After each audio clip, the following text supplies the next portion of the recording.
Chapitre 15. Le salut des soi-disant nègres. Le principe numéro 1 de la croyance, c'est que votre Dieu est un Dieu unique et qu'en dehors de lui, vous n'avez aucun autre Dieu qui puisse vous aider. Je commencerai donc par ce principe le plus important de tous les principes de foi. Combien de non-musulmans trouverons-nous qui ne croient pas en Dieu comme étant un Dieu unique?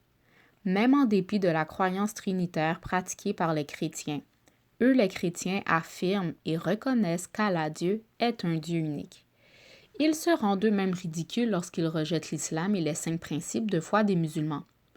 1. L'unicité de Dieu. 2. Ses prophètes. 3. Ses livres. 4. La résurrection. 5. Le jugement.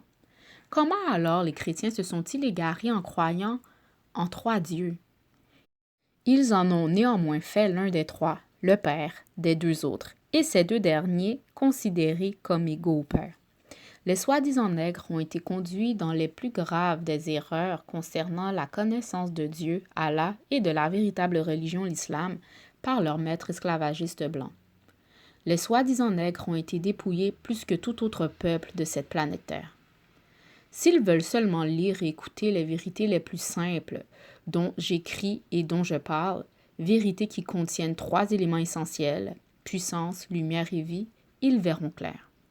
Je suis un mortel comme vous, mais il m'a été révélé que votre Dieu est un Dieu unique. 5 Coran 18, verset 110.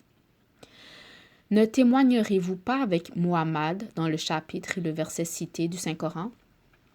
La race blanche ne sera jamais d'accord avec Muhammad ni avec la véritable religion de Dieu, l'islam, à cause de la nature dans laquelle elle a été créée. Par nature, elle est l'opposante d'Allah et de la vérité. Les blancs savent que les soi-disant nègres croient en eux, mais avec l'aide de mon Dieu, Allah, qui est venu en la personne du maître W.F. Muhammad, nous mettrons le faux en évidence par la vérité sous sa forme la plus claire et la plus simple. Il est essentiel de croire en 3 dieux. Il est essentiel de faire de Jésus le Fils l'égal de son Père, celui qui vécut il y a 2000 ans.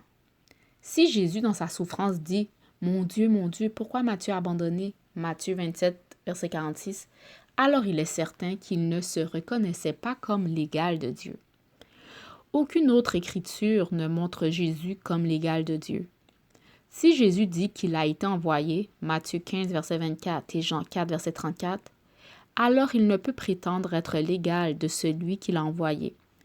Dieu n'est envoyé par personne, il est celui qui existe par lui-même. Il dit dans Ésaïe 44, verset 8 et Ésaïe 45, verset 22, « Y a-t-il un Dieu en dehors de moi? Je n'en connais point. » Et ailleurs, « Je suis Dieu, il n'y en a pas d'autre. » Ésaïe 46, verset 9. De même, il n'y a qu'un seul Dieu et nul autre. Marc 12, verset 32.